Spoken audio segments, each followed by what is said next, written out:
Welcome back to the Health Marketing Collective, where strong leadership meets marketing excellence.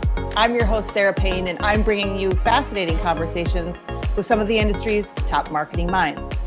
On today's episode, we're talking about podcasts. They've become one of the most powerful tools for building thought leadership. But how do you know if it's right for your brand? We'll break down the pros, the pitfalls, and everything in between to help you decide if podcasting is the right fit for your thought leadership strategy. Sara brings incredible expertise and insight into what makes a podcast succeed. She's an award-winning author, podcast producer, and brand architect with a knack for turning narratives into connection. She founded Favorite Daughter Media, where she helps businesses develop thought leadership strategies and connect with their audiences.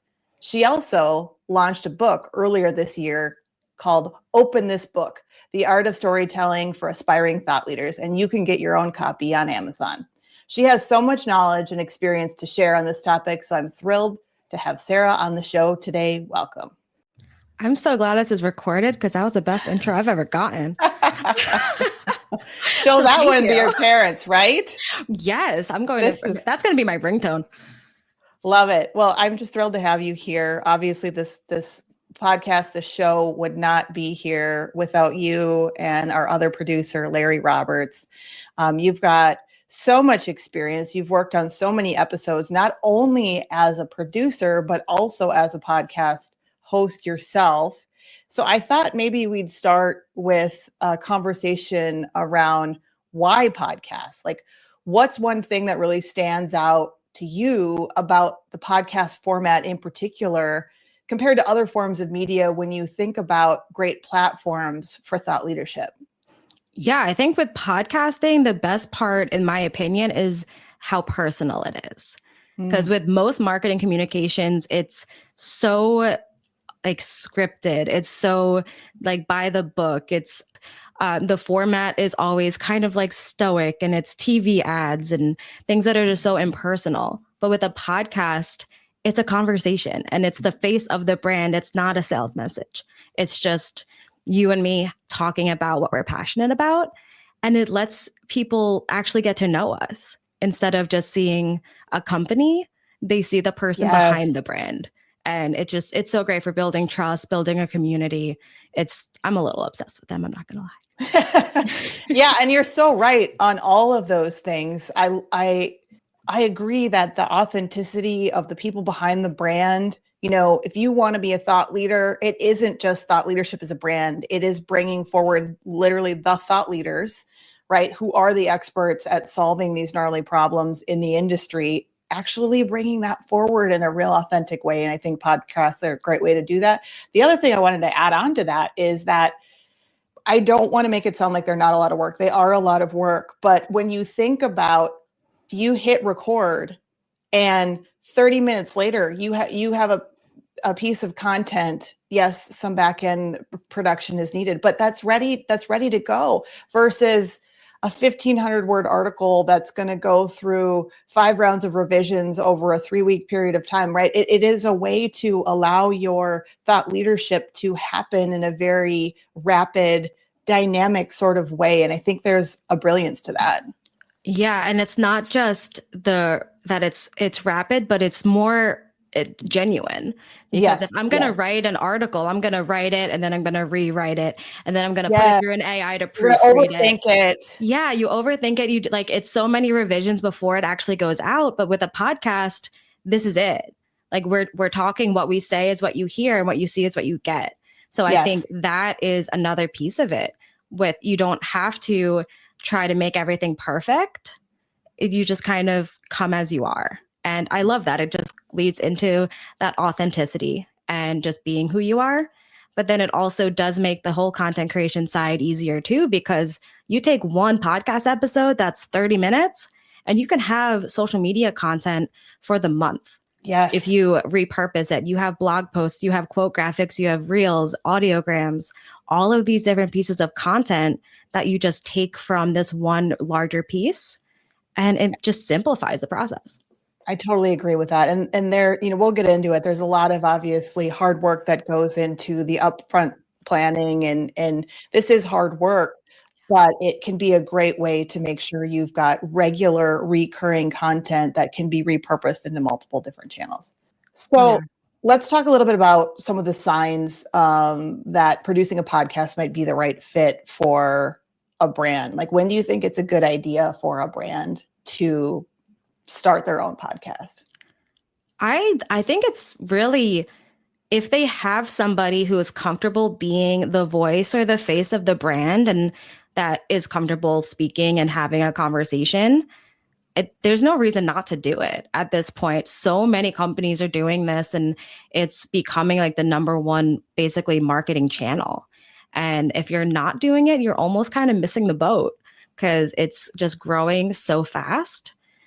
But you don't want to force it. So if you don't have somebody that feels comfortable speaking and is able to do this in a way that's authentic and doesn't feel forced, because then it just gets a little. Yes, totally. Yeah. And I think, if somebody truly wants to be a leading voice on a particular topic in the healthcare industry, the podcast platform is a really powerful platform for owning that topic and getting your brand out there. But you also have to be committed to it for the long term. Yes. Right? You have to be committed to producing it regularly. I would say to folks, don't produce a podcast if the vision of what is in your mind or your executive team's mind is really just 5 or 6 episodes worth of content, right? Like, you have to be able to see that longer term editorial vision that has some legs to it. This is not really the platform for it to be more of a one and done type of thing. Yeah, for the most part, yeah, there are like opportunities to create some of those just like almost one and done, and we call them like micro series. Kind of like a webinar series would be kind of the same thing, right? Yeah. So there's really powerful ways to use those too, using them for like new client onboarding or team onboarding for your company, like introductory ways of like getting the foundational concepts of your brand understood. And use that, do a couple like 6 episodes and just have them be evergreen.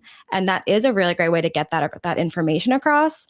But for the most part, yes, a podcast is a long game and you're not going to start really seeing the results that you expect from it until you're probably like at least a year in. So you have to have that patience, but be committed to it and be excited about it the whole time. Because if you start out as like, this is going to be great, we got this is going to change the shape of our brand. And then you're 6 episodes in and you're like, this isn't changed the brand yet. Right. Like, where are the leads? It doesn't happen overnight. You need to take the time to build your audience, build the trust, build all of the growth that you're looking for. And then you're going to start to see all of those results start trickling in. Yeah, I love that you put that 12-month fence post out there because I think you're right. I think it's realistic to be thinking at this more in the long term. And it is because that's what thought leadership is. Thought leadership is intended to be, more top of funnel, focused on problem solving, identifying those people that have that problem and building a relationship with them over time, not, middle funnel to bottom funnel when people are more looking for a product, right? And so this is a great way from an awareness building standpoint to get your brand out there, get your experts out there, build that relationship over time.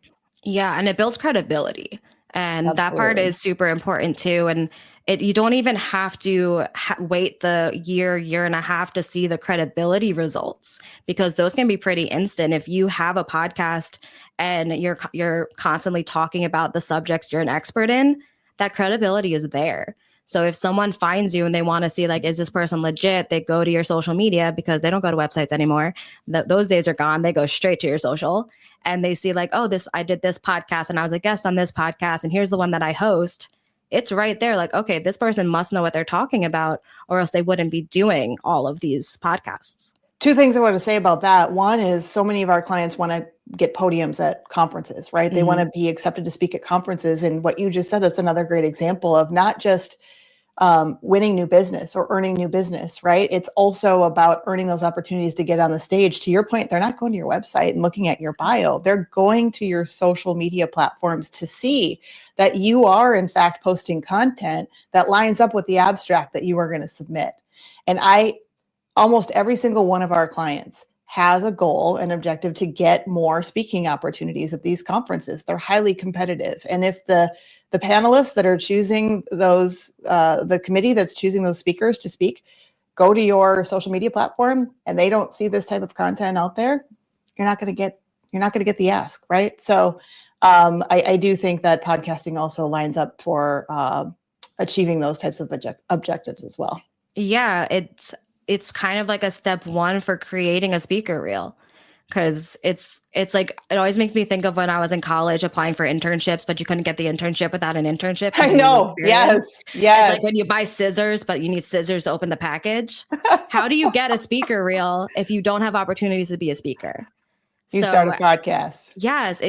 If you want to get on stages, you need to start creating your own stages. And you do that through podcasting. You do that through webinars, things that are digital, that are easy. Because it's a webinar, you jump on Zoom and you have a webinar.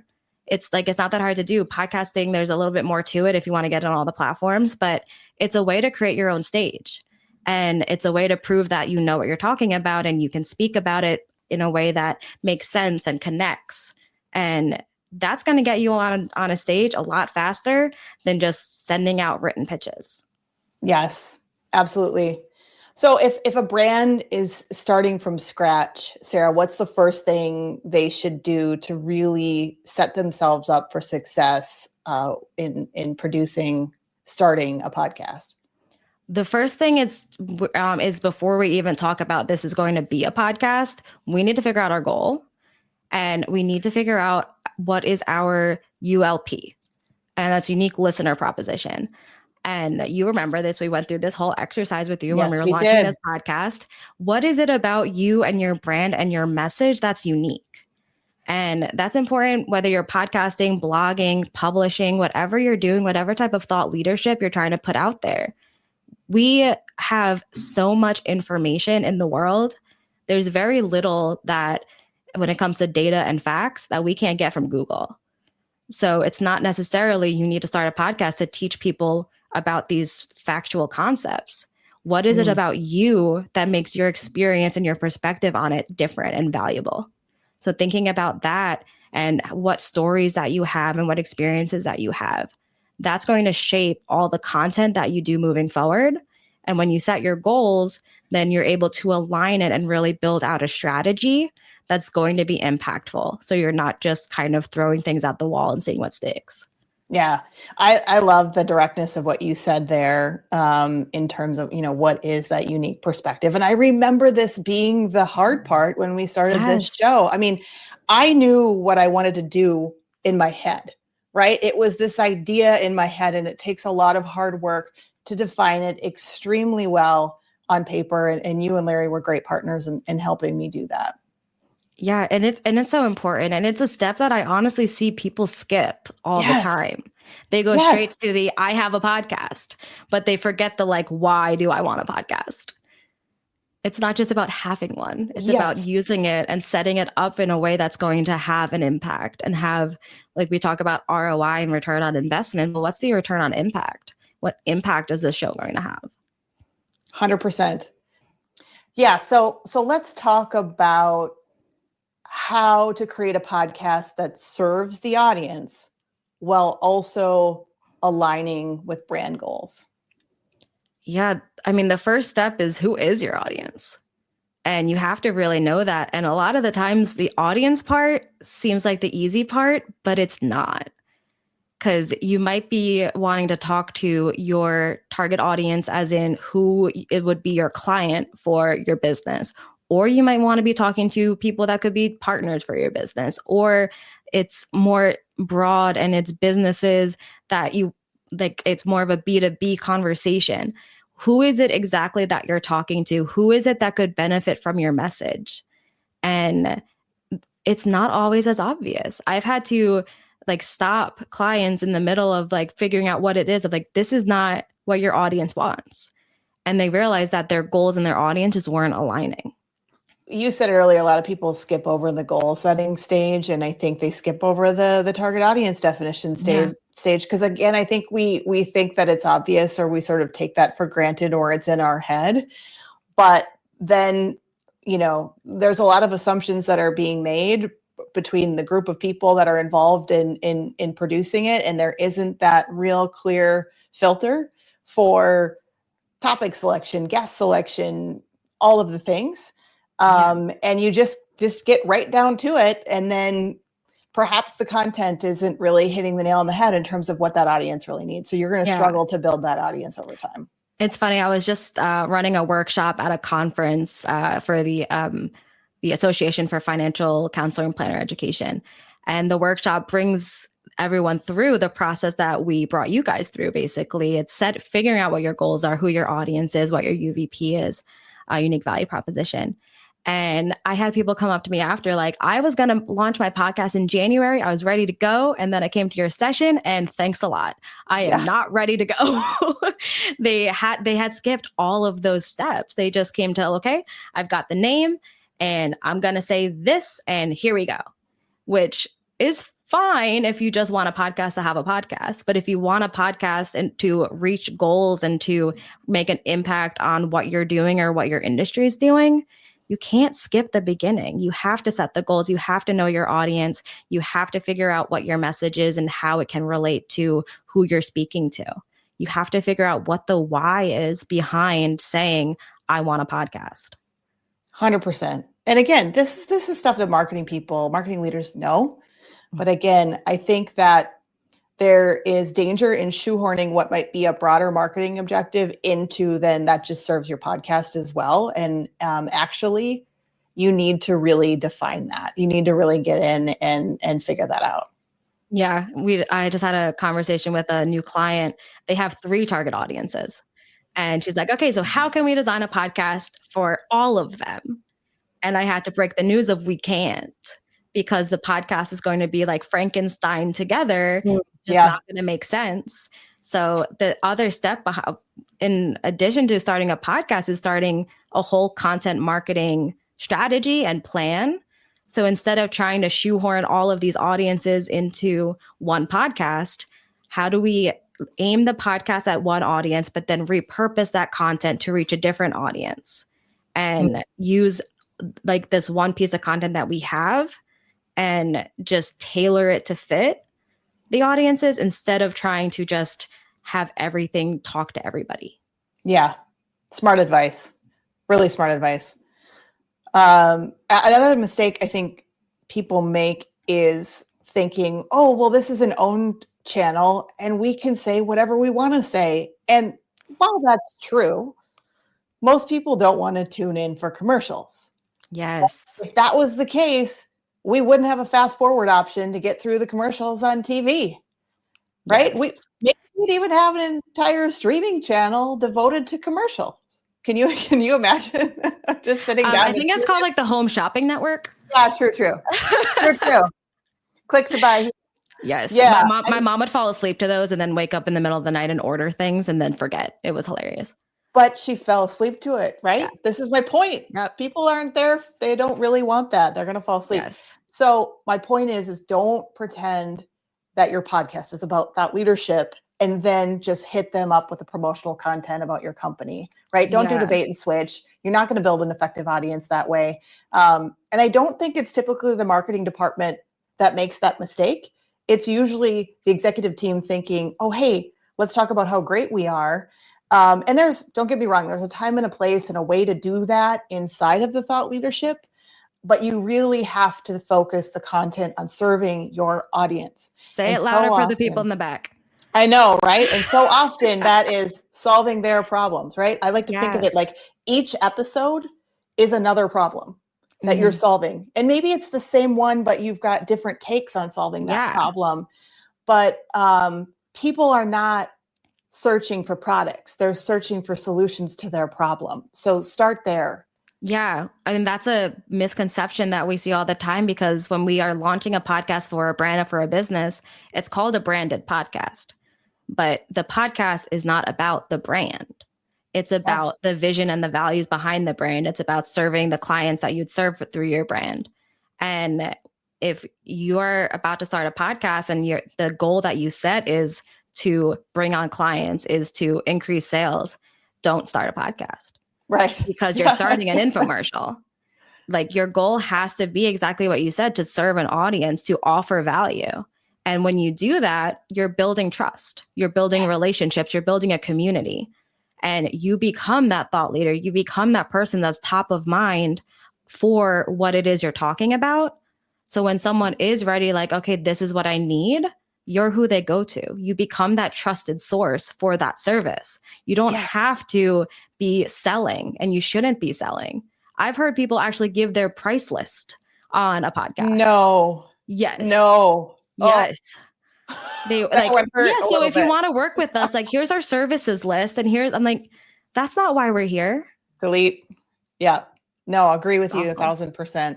Yeah. Because if you are talking about their problem really, really well, they're going to assume you have that solution and you're already top of mind for them. And then when they are actually looking to buy that service, they're going to call you first because you're top of mind.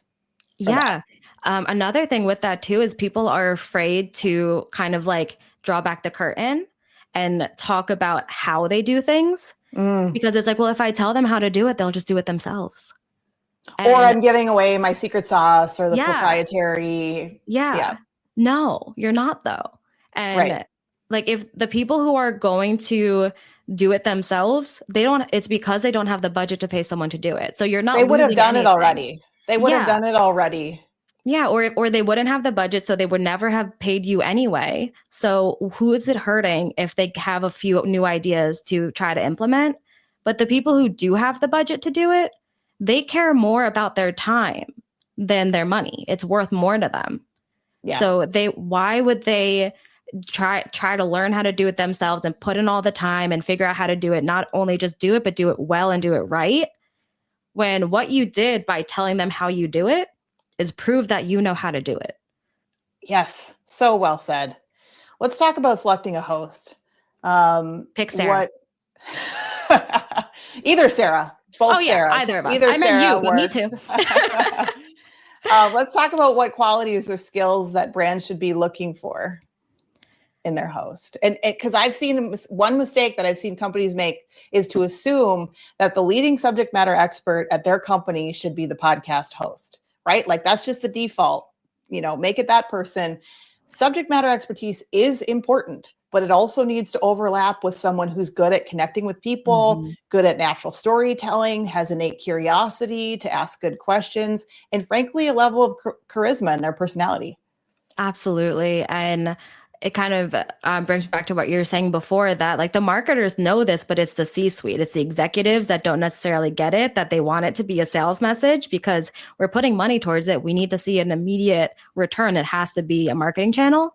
They're probably not the best people to put in that position, because it's hard to change that mindset from this, like, I need to bring in business, to I need to offer value.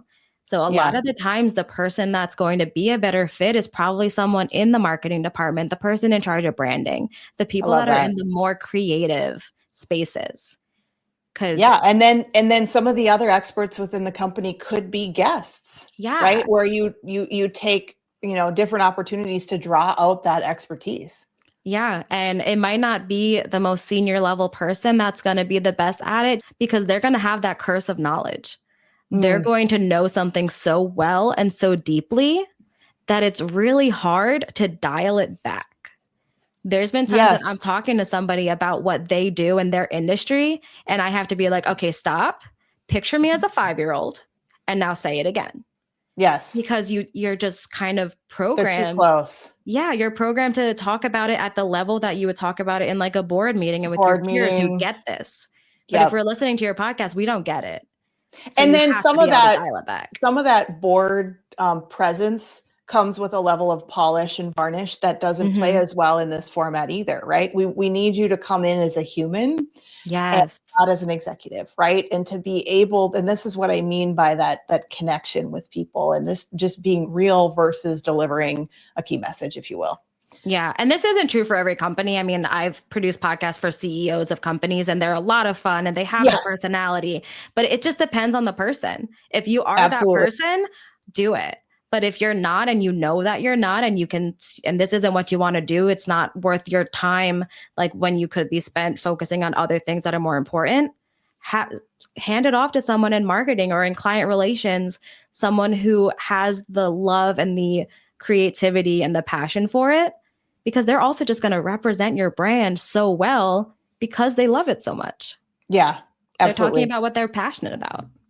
I want to pivot to talk about guesting on a podcast, right? Because not every brand is going to decide to produce their own podcast, but they may decide to, pursue a strategy where they want to get their subject matter experts on a bunch of other people's podcasts. But before we do that, I do think it's really important that we acknowledge that people need to make an investment in the technology to produce an excellent podcast, right?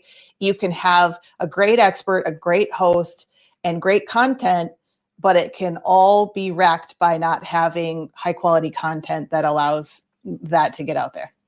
Yeah. The first thing I always tell people when they want to guest on a podcast is go buy a microphone. And if someone just tells me like, oh, I'm about to be a guest, I'm like, do you have a microphone? I don't care about anything else you have to say until you tell me if you have a microphone. Yes. Because we spend so much time trying to produce a well done show, a high quality show. And it makes it so hard when the guest comes in completely unprepared. And I've had guests record from the waiting room of a Jiffy Lube. No. On their phone. No. And did you get the view from their chin up, the nostril? It was back.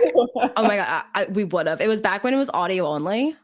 Okay. I'm pretty sure they got the email of like, oh my gosh, the file was corrupted. I don't know what happened. So sorry, it can't release. Which is the podcast producer's way of saying this was not good and we're not going to put it on air. Yeah. So invest in technology, folks. And if you don't have someone on your marketing team that can do the back end production for you, hire producers. Look up Larry and Sarah, hire producers. They'll take care of that for you. So let's talk about guesting. What's the most important thing that a spokesperson can do to prepare for being a guest on a podcast? That is a very multi-step long answer, but to make it simple, well, the first is to have a goal and to know what your goal is. It's the same as going in to launch a podcast. Why do you want to be on a podcast? And again, if your goal is I want to increase sales or I want to bring in clients, I want to sell products or sell books, don't do it. Yeah, because you're going to be filming an infomercial. So make sure that your goal is I want to share this information. I want to share this value. I want to talk about this thing I'm passionate about.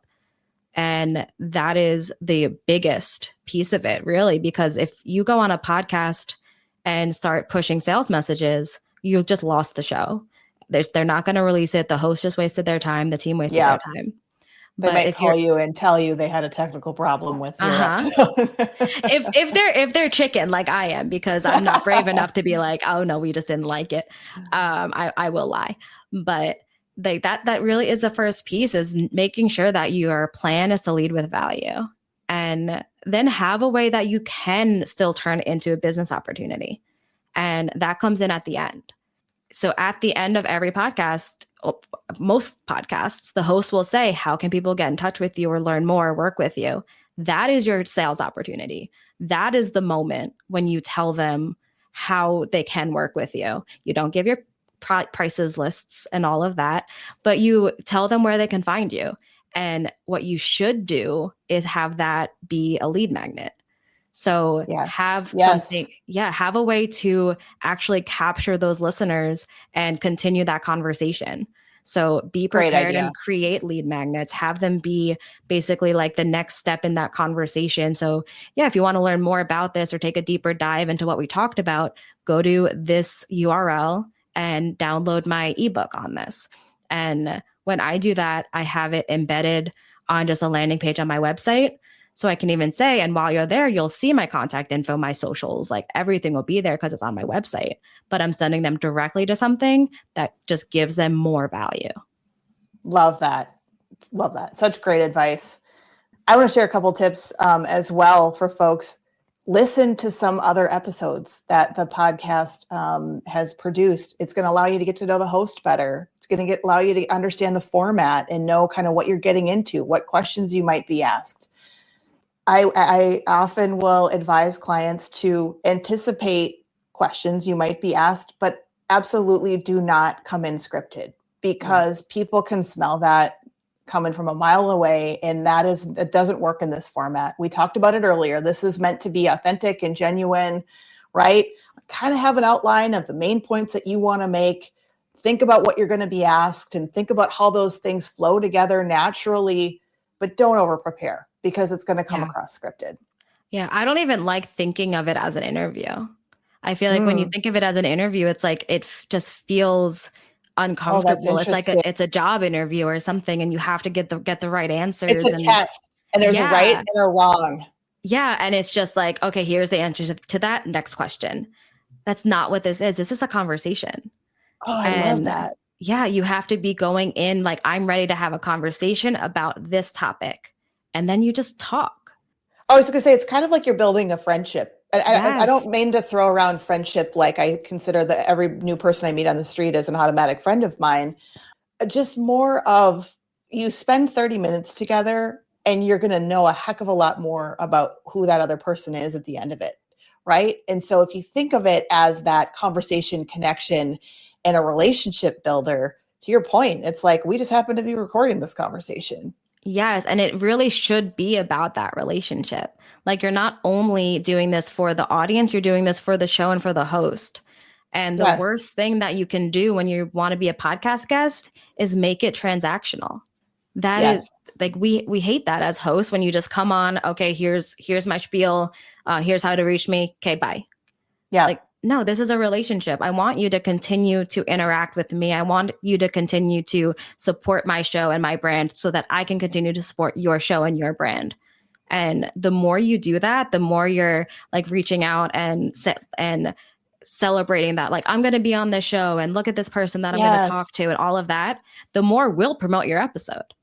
Because if we're excited about it, because you're excited about it, we're going to be sharing it a whole lot more than if you just showed up, did your thing, and left. 1,000%. That's such a great point, is that when any episode of any podcast goes out, the producers of that, the hosts of that, are going to be promoting it.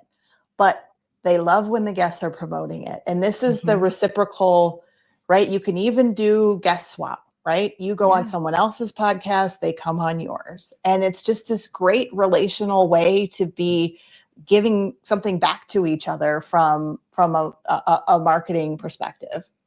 Yeah, people ask me all the time, like, what's the best gift you can give a host for bringing you on their show? And yeah, we like gifts. Like, I have a mug right here from a podcast I was on, and like, that's great. But at the same time, the best gift you can give us is promote the show and share the episode and talk about it. And not even just your episode. Another episode comes out that you're not on, share that too. Just become one of their cheerleaders, become someone in their network, become like, there's so many people that I know through podcasting that I've never met before. But they are my cheerleaders. I'm their cheerleaders. They're on the acknowledgements page of my book because of how much they support me. And I've never met them. They live in Canada or something. I did in October actually meet someone I'd had on the show who I'd never met in person. And she greeted me with a hug. Yes. Right? It's like we have this whole relationship through the podcast, and she gave me a hug. Like, that was kind of mind-blowing to me. Well, it's funny because as podcast listeners, one of the reasons podcasting is so powerful is because it has the power to build relationships. But if you're a listener to a podcast and you listen to it religiously and every single week, you feel like you know the host. Yes, you do. You're not even on the show, but you feel like you know the host. So it's that effect, but on steroids, when you're the one actually having the conversation. And absolutely. I mean, we open up to podcast hosts more than most people in a professional setting. I'll go on a show thinking I'm talking about podcasting, and it's a deep dive into my child trauma and like what ADHD has impacted my brand and all of these things that I'm like, I don't talk about this in a regular meeting, but I'm talking about this to a stranger who lives in the UK. Yeah. Wow. It's a different type of connection. Absolutely. Absolutely. Well, Larry's going to kill us if we don't wrap this up, Sarah. Us two Sarahs could chat all day. Let's Seriously. transition into a quick fire segment before I get we to do end. a quick fire. Yeah, let's do it. Yay. Okay. What is the hardest part of creating a great podcast episode?